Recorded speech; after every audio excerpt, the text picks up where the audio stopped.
Civilização mediterrânea. As especiarias. Portugal.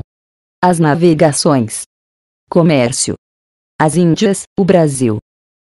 A comunicação entre homens é a causa primeira da civilização. Nestes contactos, a convivência multiplica ações e reações psicológicas, que se tornam experiências e colaborações inovadoras e afinam o homem em sentimento, inteligência, vontade, como fazem iniciativas, empresas, progresso social. O maior incentivo da comunicação é o interesse, todos os interesses, dos mais imediatos e prementes, aos mais transcendentes e espirituais. O gozo comum das utilidades, depois a fruição pessoal delas, a troca entre posses, finalmente o tráfico, trabalho, indústria, comércio, já civilizado ou intercâmbio. Montesquieu pôde, pois, dizer: a história do comércio é a história da comunicação dos povos. Antes de um domínio, de qualquer maneira social, os gregos disseminados pela bacia do Mediterrâneo, entre si comunicantes, criaram mais do que a Grécia, Creta, Micenas, Argos, Esparta, Tebas, Atenas, efêmeras expressões políticas, fatos apenas mais impressionantes, criaram o Afrânio Peixoto História do Brasil. Helenismo, disperso por todo o Mediterrâneo, fazendo ao mundo de então, e ainda ao de hoje, uma incomparável irradiação de poder, indústria, espírito e moral, que conquistaram a terra. E, do Mediterrâneo, essa cultura transbordou e penetrou em continentes longínquos. Antes de Alexandre chegar às Índias, traficantes gregos tinham chegado à China. Antes de os cruzados nórdicos virem civilizar-se no Mediterrâneo, ao contacto do Império Cristão do Oriente, já fenícios, cartagineses, gregos, romanos tinham devessado o Mar do Norte, até a última Tule. O périplo de Amon é meio circuito da África. Ofir ou Sofira, na Bíblia, é Sofala. Na Índia a comunicação fora acendendo pequenos focos de cultura, dispensando o prestígio político, tardio e ineficiente para tanto. A Europa conheceu o Oriente, que lhe veio, penosamente, pelas caravanas, da Índia ao Mediterrâneo conheceu a Europa. Assim, as especiarias dos trópicos esse supérfluo tornou-se necessário. O clima ajudará a religião ou a vestir os homens e, demais, a evitar os banhos. Michelet pode dizer, da Idade Média, nenhum banho, em 1000 anos. E, no corpo não lavado e na roupa não mudada, a roupa branca interna, a camisa, começa a aparecer só depois de 1330, as excreções fazem repugnância, incomodidade, repulsão. Os perfumes tropicais, sândalo, mirra, benjoim, incenso, misturas, essências, cânfora, tinturas, foram um alívio e um deleite. Como as essências e os perfumes, o suntuário que agrada a vista, tapetes, sedas, cetins, telas, damascos, joias, porcelanas, 1000 objetos exóticos invadiram a Europa e tudo era especiaria. Mas, as dominantes, eram as do gosto. A Europa não aprenderá ainda a sucessão sazonal das colheitas, nem tinha como guardar alimento, da estação calmosa para a estação fria por faltar forragem aos bovídeos. Durante o inverno, eram abatidos, os mais deles, em novembro, aos primeiros frios, em Afrânio Peixoto História do Brasil. Todo o norte, e salgada carne para o consumo dos meses seguintes. Não havia batata, que é americana, nem os legumes já eram do hábito da mesa, nem a estação os permitiria. O regime alimentar era, pois, severo e ingrato. Trigo e carne salgada. O tempero, as especiarias tropicais, pimenta, cravo, canela, gengibre, noz moscada, foram bênçãos do céu, festado apetite e alegria do gosto. Dado o hábito, tal suntuário transforma-se na mais exigente necessidade. O parco mel de abelha esteve o sucedâneo milagroso do açúcar, a princípio nas bóticas, de tão precioso, depois nas mercearias. O chá, o café, o cacau, como for o álcool, viriam a ser delícias desse gosto, tanto e tão severamente tratado durante séculos. Por isso, o comércio de especiarias do Oriente, das Índias, pelos desertos da Arábia e da Síria até o Mediterrâneo, ou por via de cabotagem, pelo Golfo Pérsico, Mar Vermelho, até o Istmo de Suez, para o mesmo Mediterrâneo, com escalas medrosas, comércio em que viriam a primar Gênova e Veneza, distribuidoras das especiarias ao resto da Europa, por Nuremberg, Leão, Bruges, aos portos, e ao interior da Europa medieval. Esse comércio, digo, era questão tão vital à humanidade, como é hoje o senhorio dos mares pelo interesse insular da Inglaterra, que ora permite ao mundo intercomunicar-se. Antes, o enriquecimento que esse tráfico trouxe às cidades italianas, provocara o surto de cultura que é das causas do Renascimento, por isso mesmo ajudando o estímulo à competição quando os turcos tomaram Constantinopla, 1453, quando suas armadas dominaram o Mediterrâneo, quando Veneza se pôs em guerra contra a Turquia, já seria a necessidade. O comércio no Mediterrâneo entrou em decadência e a Europa insistiu noutro caminho. Outros caminhos empreenderá para conseguir as especiarias que foram o incentivo das navegações e da revelação. E, se mais mundo houvera, lá chegara. Luz. 14. Afrânio Peixoto. História do Brasil. Haviam as cruzadas ensinado aos nórdicos o caminho marítimo, até o fundo do Mediterrâneo. Depois dos périplos piedosos, vieram os lucrativos tráficos marítimos. As conquistas religiosas haviam aproximado o Oriente de entrepostos, Rhodes, Chipre, Beirute, Grécia, Egito, antes de Pisa, Gênova, finalmente a Veneza, dominante, onde todo o norte da Europa tinha armazéns, feitores e representações. Comprava-se e vendia-se a mercadoria. Caminhava via terrestre ou marítima além dos produtos exóticos, as indústrias regionais, vidros, rendas, drogas farmacêuticas, e com isso o tráfico de escravos, negros, muçulmanos, dálmatas. A moeda de ouro e prata, o primeiro banco, que datava de 1141, uma frota de 3 a 4 mil navios, o governo de plutocratas servindo ao lucro individual e coletivo, tinham feito de Veneza a cidade cosmopolita, monopolizadora do comércio das especiarias. Isto despertaria a emulação, incentivo e concorrência. Os turcos no Mediterrâneo iriam ajudá-las. Além do Mediterrâneo, nas terras mais ocidentais da Europa, estava Portugal. Desprendido de Leão, o pequeno condado por Afonso VI doado a sua filha e genro, Dona Teresa e Dom Henrique, iria afirmar-se autônomo sob o filho deles, Dom Afonso Henriques, o primeiro rei, que já em 1137 bateu Afonso VII na Batalha de Cerneja. Está Portugal independente e há de crescer para o sul, de Guimarães a Leiria, a Lisboa. Os cruzados, de passagem, 1147, ajudam-no a tomar Lisboa ao infiel, como ajudaram Dom Sancho a tomar Silves, a outra capital árabe do sul, 1189. Costas à Espanha, a elevada meseta Paraí, e Portugal já desce vertentes, por onde correm o Minho, o Volga, o Douro, o Tejo, o Guadiana, até o mar. Essa descida da serra, através de degraus e socalcos, que produzem pão, vinho e azeite, e fazem uma monarquia agrária dos reis afonsinos, irá dar, ao apelo do Afrânio Peixoto, História do Brasil. Atlântico, em face, provocando pescadores, ensinando a cabotagem, com a experiência e aventura, a navegação do alto mar. Essa navegação de cabotagem, as colônias fenícias, cartaginesas, helenas, Lisboa pretende vir de Ulisses e Viana de Diomedes, romanas, tiveram experiência, à vista, do longo curso dos mares do norte e do sul, nesses cruzados. Já no fim do século XII, traficantes portugueses são denunciados em Marselha e Montpellier igual Montpellier, né? Em 1194, naufraga no Mar do Norte, nas costas da Holanda, um barco português, carregado de mercadoria. Em 1213, João Sem Terra já autoriza mercadores portugueses a levarem a mercância a seus domínios.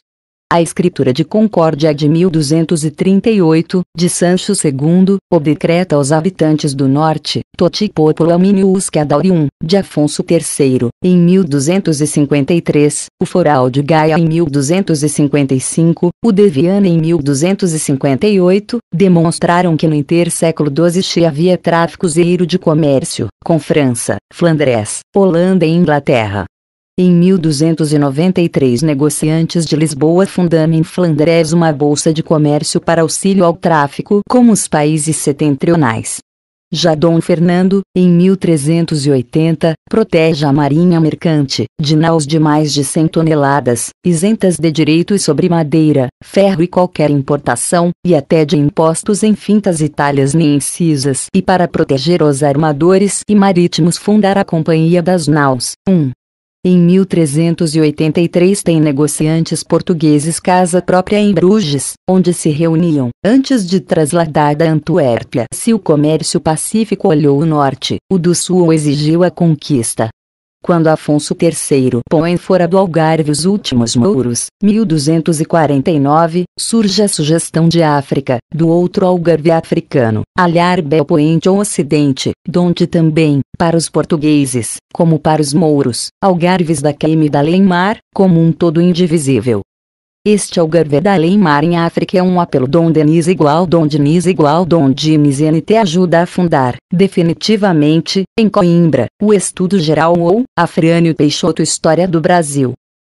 Universidade, começado em 1290, é um farol espiritual, de endereço atlântico, no limite ocidental da Europa. Símbolo dessa missão espiritual que ia caber a Portugal, de primeira mão, derramar a cultura mediterrânea no mundo, pelas navegações no mesmo sentido importará marinheiros genoveses para pilotos e mestres de marinha militar. O almirante Messer Manuel Pessagno, de Gênova, sucede, em 1317, ao almirante Mor Lusitano e terá sempre com ele 20 homens de Gênova sabedores de mar. Daí esses Dória, Spínola, Cavalcante, que passam a ser nomes nossos. É a experiência do Mediterrâneo, invocada e transplantada. O pontífice Bento Xi, na bula Gaudemus, testifica que ele formava dentro de pouco tempo marinheiros tão ousados e dextros como dificilmente se poderiam encontrar noutra parte. Os pinhais para conter as dunas, que fizera plantar em Leiria, irão servir de sementeira às naus, assim previstas por Dom Denis. Como quer que seja, já em 1336, sob Afonso IV, os portugueses redescobrem as Canárias. Se a dinastia agrária dos Afonsinos já cede aos apelos marítimos, a de avis far-se-á o mare, daí, além do tráfico, as conquistas.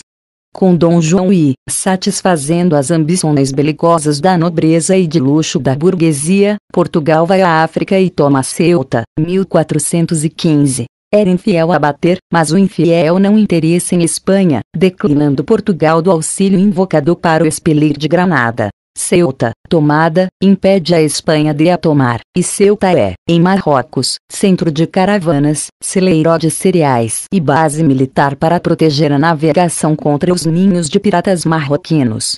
Dom Henrique, armador cavaleiro na mesquita muçulmana feita templo cristão, ouve, pondera, para resolver. O norte de África era sonho, até o Egito, até o lendário Preste João das Índias, suposto cristão e portanto aliado natural contra o infiel e seu comércio, que dominavam o Mediterrâneo. As especiarias pelo norte de África seriam, Afrânio Peixoto História do Brasil. Possibilidade. Chegou-se a entrar em conversações. De 1402 a 1425 viriam 6 embaixadas à Europa e 5 outras no sentido contrário, foram à Etiópia. A de 52 foi mesmo endereçada a Dom Henrique II.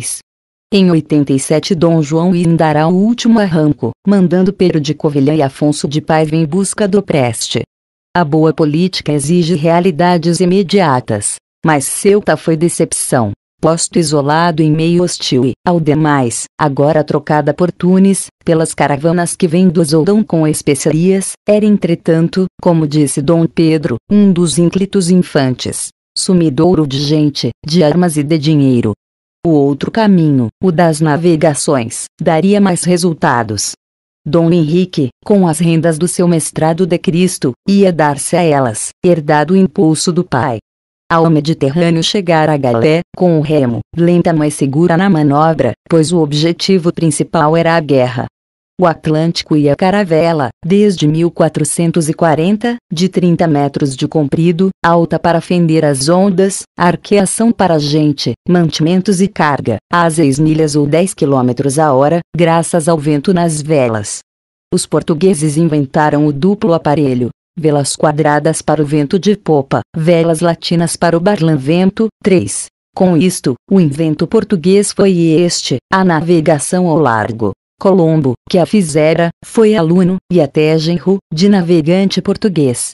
Depois, outros aprenderam, estabelecendo-se entre Sagres e S. Vicente, onde recebia os navegantes e pilotos e conversava com astrônomos e cosmógrafos, preparando seus planos de contornar a África. Estavam aí simbolizados os dois endereços das navegações. O continente negro a costear antes das Índias, o outro para o desconhecido, que será a América. E a realidade vai se substituindo à vontade, que foi sonho. Porto Santo e Madeira conhecidas e ocupadas em 14, 23, 25, os Açores em 1432, o Cabo Bojador é transposto em 34. No ano seguinte atinge-se a Afrânio Peixoto História do Brasil. Ponta da Galé, a 2.212º lat.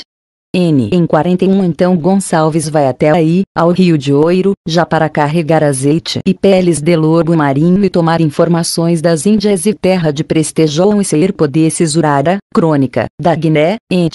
1854, Capitão XVI, p. 94. Começar a chegar ao reino mercância africana. Peles, Malaguetá, a concorrente da pimenta indiana. 5. Marfim, ouro em pó, principalmente escravos. Lanzarote de Lagos traz o primeiro carregamento deles, 235 peças, das quais 46, ou o quinto, a vintena, para o infante.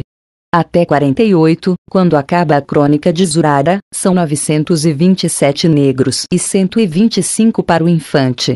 Os negros invadem Portugal e passam à Espanha, negociados por traficantes, nobres, príncipes, até por el rei de Afonso V. Clenardo virá a dizer em 1535, os escravos pululam por toda parte. Estou em crer que em Lisboa são mais que os portugueses de condição livre.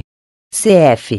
Gonçalves Cerejeira, Clenardo, Coimbra, 1918, p. 14, 5, do apêndice. Não é novidade, pois já dissera Garcia de Rezende na miscelânea. Vemos no reino meter tantos cativos, crescerem-se os naturais, que se assim for, serão mais eles que nós, a meu ver. Mas, em 43, alcançava-se a Senegâmbia, passava-se o Senegal, chegava-se à terra dos guinéus, atingindo Cabo Verde, a 14, 4 lat. N. Em 44 era organizada a Companhia de Lagos para a exploração comercial da costa, arrendado ao monopólio. Ainda hoje a tradição mostra, aí, o mercado dos escravos. A Casa de Guiné foi em Lagos. Em 47 dobra-se o Cabo dos Mastros. Em 60 exploram-se as ilhas de Cabo Verde quando morre o infante de Sagres, nesse ano de 1460, do Cabo Não ao Cabo Mesurado, 1.700 milhas geográficas do périplo africano estavam reveladas. O infante não era um místico, como o romantismo quis fazer dele. Era um estadista, um político, com o trato das realidades. Fomentou a cultura do campo nas terras do seu mestrado de Cristo. Desenvolveu e criou indústrias novas, a pesca, o coral, a tinturaria, a saguaria, Afrânio Peixoto História do Brasil. A moagem. Traficou com peles, Malaguetá, escravos. Cf. Jaime Cortesão, História de Portugal, ent. Damião Pérez, Barcelos, 1931, t. p. 363. Mandou vir a cana-do-açúcar da Sicília para a Madeira, onde fez plantar canaviais, fundou um lagar ou engenho, importou artífices e técnicos, deu privilégio de fabricou, 1452, reservando o terço da produção para o seu erário. O primeiro doce foi para presente a príncipes e nobres. Depois chegou-se a prover Lisboa de umas 120.000 arrobas por ano, para o reino e o restante para Flandres, a Provença, sul de França, Veneza. Também fez vir de Chipre a vide doce e seca, que dá o vinho quente e generoso. 2 séculos mais, o vinho ou madeira terá universal renome e substituirá, na pauta, o açúcar, emigrante para a América. Açúcar, vinho generoso, Malaguetá, peles, ouro, escravos eram, antes das Índias, o suprimento africano das especiarias. O Atlântico já substituindo o Mediterrâneo depois de Dom Henrique, as navegações passam a coroa, intensificadas por Dom João I, esquadro interregno de Afonso V, cujas proezas em África, Alcácer Segué, Tanger, Arzila, são defensivas contra os ninhos de pirataria marroquina. D. João I, vivendo ainda seu pai, explora, por sua conta, como o pai explorará escravos, a vender para a Espanha, o comércio e a pesca na Guiné, proibida a concorrência. Em 81 dará o apoio militar a esse comércio com o castelo de S. Jorge da Mina, fortaleza que era, há um tempo, também armazém ou depósito de mercadoria, a trocar, vender e comprar. El-Rei teve até navios a frete. O dono da nação era agora comerciante, como tinha sido em outros tempos lavrador. 6. Mas as navegações continuaram. Em 71 é a costa de Malaguetá, a mina do ouro, no Rio do Lago, chegam do além do Cabo das Palmas, feito de João de Santarém e Pedro Escobar. Em 82 chega-se ao Zaire, onde já se chanta Padrão de Pedra. Em 84, pelo mesmo Diogo Cão, ultrapassa-se o Equador, Afrânio Peixoto História do Brasil. Que, em 85, fica atrás, no Cabo Negro alcançado. O arranco definitivo foi, porém, a expedição de Bartolomeu Dias, para vingar, em 88, o cabo que chamou Tormentoso, porque o dobrou em meio de tempestade, e, só de retorno, teve a noção do triunfo. Atingir e passar a meta. Dom João I mudou tal nome em Cabo de Boa Esperança, 7 pela que ele prometia, diz o cronista João de Barros, deste descobrimento da Índia, tão esperada e por tantos anos requerida. Acabada a África, a caminho para a Índia. Tanta era a obsessão desse caminho, que não se quis ver mais. Cristóvão Colombo, que habitara a Madeira, casado com portuguesa, filha do navegador Bartolomeu Perestrello, concebera a ideia de chegar à Índia pelo Ocidente. Andou na corte de Dom João I lavrando seu requerimento, diz o cronista João de Barros. Vaidade disse, dele seu plano, um conselheiro da El-Rei, o bispo Dom Diogo Ortiz. Foi-se a Castela, onde esteve anos, combatido e motejado, até que a piedade de Isabel a Católica lhe deu as joias empenhadas, para 3 caravelas. Em 1492 chegava à América, e lá tornaria outras vezes, sem dissuadir-se que não havia, por aí, caminho para as Índias. Não importa, é a América, não se sabe o que, mas alguma coisa grande será. Será mesmo pretexto para um ajuste de contas, dos irmãos contrários, Portugal e Espanha. Um papa espanhol, Alexandre VI, Borja, aproveita o momento para dividir o mundo, polo a polo, em 2 bandas, entre Espanha e Portugal. A bula intercoetera é de 4 de maio de 1493. O Tratado de Tordesilhas, em que as 2 partes limitam estas suas posses, assim doadas, é de 1494. Portugal prosseguiria na sua direção, não mais com Dom João I, que escolhera Vasco da Gama para a empresa dos Lusíadas, porque morre, mas recolherá Dom Manuel a glória de chegar às Índias, em 1497. O infiel pode dominar o Mediterrâneo. As especiarias têm outro caminho, finalmente, para chegar à Europa. O monopólio era de Veneza. Passa a Afrânio Peixoto História do Brasil. Lisboa, 8. A pimenta comprada na Índia a 3 cruzados o quintal, chegará no Egito a 80, e muito mais em Veneza, pois vai escasseando tanto, que as expedições tornam vazias, sem um fardo, depois de Vasco da Gama custará menos de 30 cruzados, em Lisboa, e haverá que se queira, por cento essa pimenta, rainha das especiarias, não é apenas um tempero, mas um símbolo. São as navegações, as Índias, Portugal que abandona a Europa atrás dela, 9, e encontra o mundo em caminho, é o que diz o soldado prático português, de um competente contemporâneo, Diogo do Couto. O descobrimento da Índia todo foi fundado sobre a pimenta Catshiir, p. 97. A coisa da Índia em que mais se põe os olhos, Capitão Xavier, p. 77. Por isso Pio Gaspar Correia diz dela, com propriedade, lume dos olhos de Portugal, lendas da Índia, T.I.N. L.I. Capitão I. P. 7, e o que é mais, atribui o pensamento a El-Rei e a Afonso de Albuquerque. Todo o reino, do rei ao menor súdito, sonha com a pimenta ou a riqueza. Único ou todo será exagero. Negá-lo seria esconder a evidência. A Casa da Guiné fora em Lagos. A Casa de Guiné da Mina já era em Lisboa. A Casa da Índia vai suceder às precursoras, e é principalmente a pimenta sucedendo aos escravos, ao ouro, às peles, a malagueta, a pimenta africana. A Casa da Índia não era apenas um entreposto, um armazém, era um ministério, vários ministérios. A princípio nobres e comerciantes e a tripulação dos navios eram sócios, depois o Estado, na regra, chamou tudo a si. Os feitores ou feitores no Oriente compravam a especiaria, com dinheiro e mercadoria que iam do reino, armazenavam-na e, nas armadas, despachavam a mercância, em fardos do peso de 4 quintais, além das quintaladas da tripulação. Em Lisboa descarregava na Casa da Índia, armazém, alfândega e bolsa que negociava por conta própria e dos sócios da empresa, o Estado, Afrânio Peixoto. História do Brasil.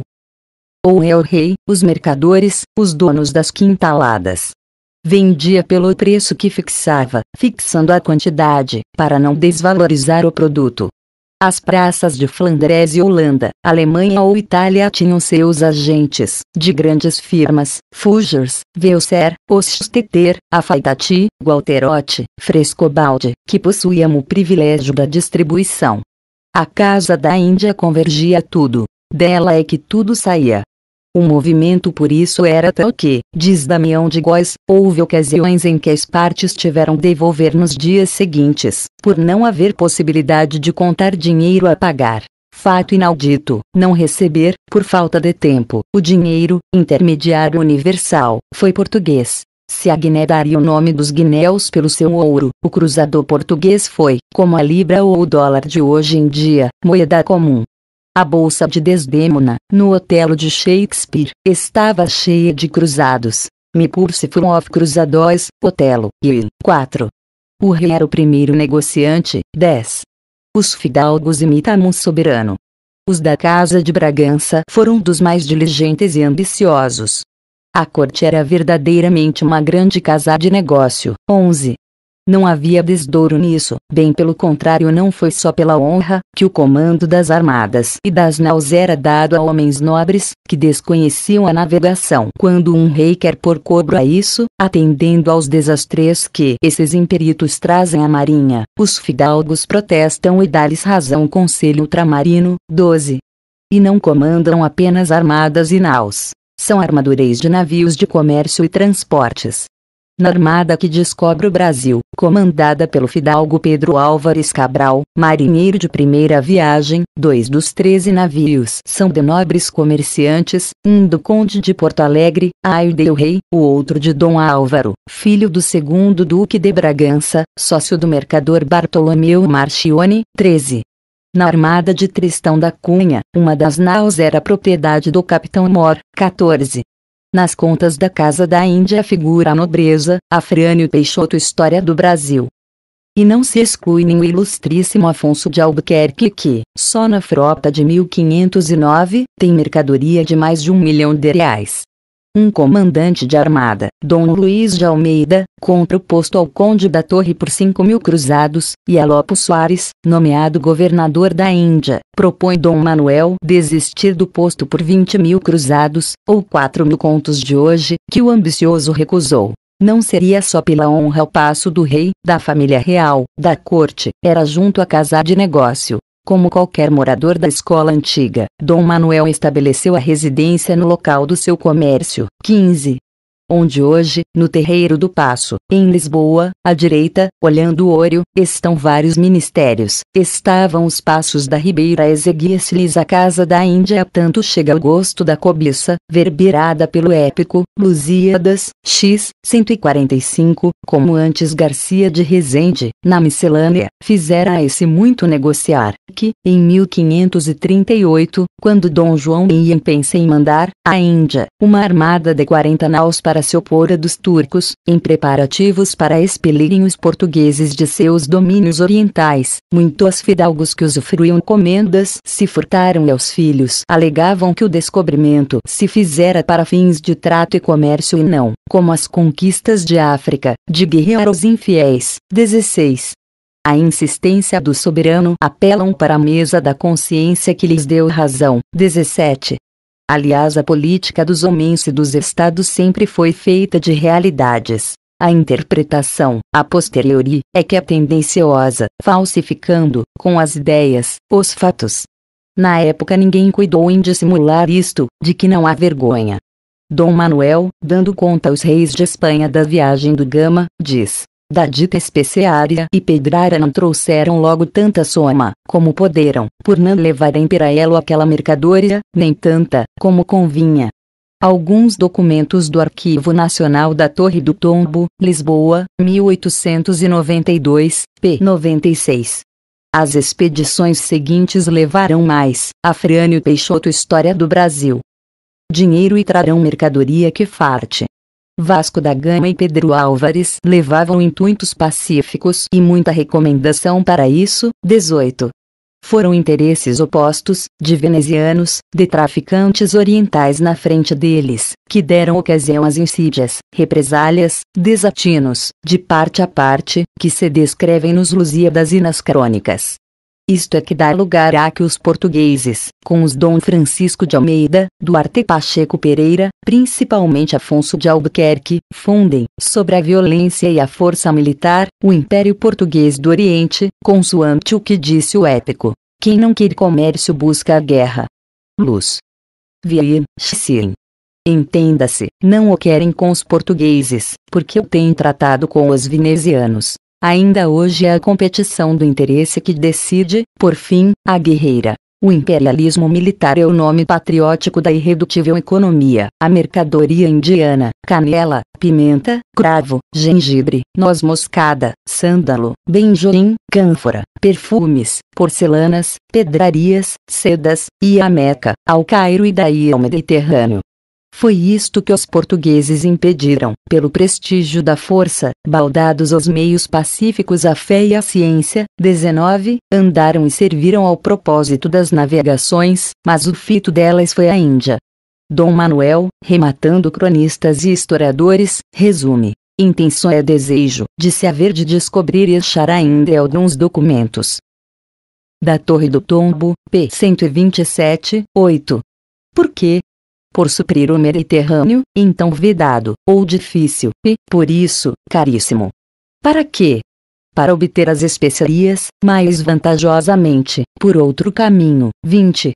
O privilégio muda de posse. Eram venezianos, são agora portugueses. Era Veneza o Empório do Oriente, passa a ser Lisboa, é o que diz esse mesmo Dom Manuel, intérprete fidedigno de Portugal, no título pomposo que vem a tomar. Senhor da conquista, navegação e comércio da Etiópia, Arábia, Pérsia e Índia. 21. E ninguém toma títulos senão os que enobrecem. Títulos muito famosos, disse Castanheda, D.P. Cit. 1. I. Capitão Chix, p. 71. Tan, Afrânio Peixoto História do Brasil. Honroso quanto é a mesma conquista, disse Damião da Góes, Op. Cit. P. I. F. L. 45. As consequências morais ou ideais da ação de Portugal no Oriente não são por isso menos consideráveis. Atacando os infiéis no Oriente, chama para as Índias as possibilidades muçulmanas, que já não podem investir contra a Europa e mesmo se enfraquecem no Mediterrâneo. Já em 1571, com a Batalha de Lepanto, eles entram, esses turcos, em decadência, nesse Mediterrâneo. 22. Apesar do monopólio, as navegações e o comércio do Oriente não interessaram só a Portugal, senão a toda a Europa. 23, que mais se enriqueceu do que nós, ao menos a Flandres, a Inglaterra, a Holanda, a quem dávamos ouro e nos forneciam as manufaturas a traficar com a pimenta. Portugal pelas especiarias foi a Índia, e, com as navegações, conheceu mundos novos, estimulando e dando benefícios ao mundo antigo. O Brasil foi achado, no meio do caminho. Afrânio Peixoto História do Brasil.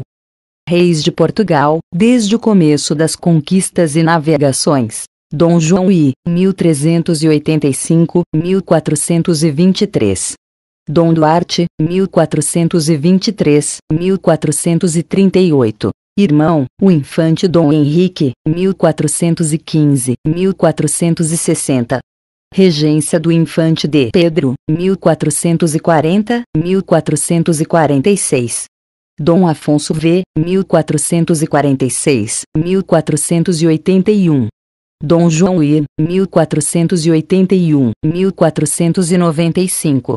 Dom Manuel, 1495-1521. 1415, Dom João I Tomaceuta 1423, Bartolomeu Perestrelo vai a Porto Santo 1425, João Gonçalves Zargo e Cristão Vaz Teixeira vão a Madeira 1427, achamento dos Açores, pelo piloto Diogo de Sunes. Ou Gonçalo Velho Cabral 1429, Gil Yanez vai ao Cabo Bojador 1432, Gonçalo Velho Cabral vai aos Açores, Santa Maria.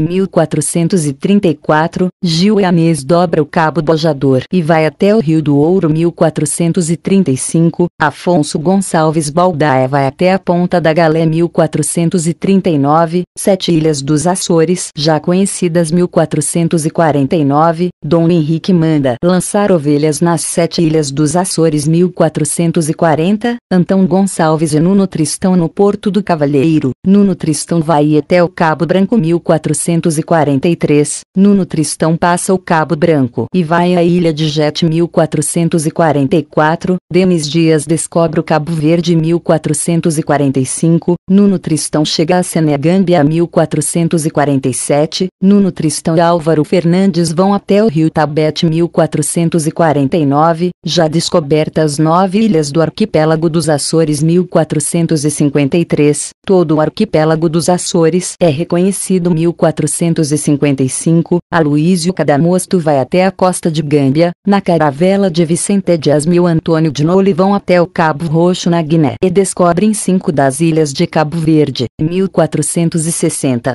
Afrânio Peixoto História do Brasil. 1460, 61, Pedro de Sintra atinge a Serra Leoa e vai até o Cabo Mesurado 1461, 2, Diogo Afonso descobre as outras ilhas do arquipélago de Cabo Verde 1471, João de Santarém e Pedro Escobar descobrem toda a costa da Malaguetá, a mina de ouro, chegando além do Cabo dos Palmas, no Rio do Lago 1469, 71, descobrimento das ilhas do Golfo da Guiné, Formosa, Fernando Pó, Corisco, Ano Bom, São Tomé e Príncipe e da Costa do Gabão 1481, Diogo de Azambuja levanta a fortaleza de São Jorge da Mina 1484, 5, Diogo Cão vai até as Bocas do Congo e ao Cabo Negro 1486, João Afonso descobre o Reino de Benin 1488, Bartolomeu Dias dobra o Cabo de Boa Esperança 1497, Vasco da Gama vai até as Índias 1500, Pedro Álvares Cabral descobre o Brasil. Afrânio Peixoto História do Brasil.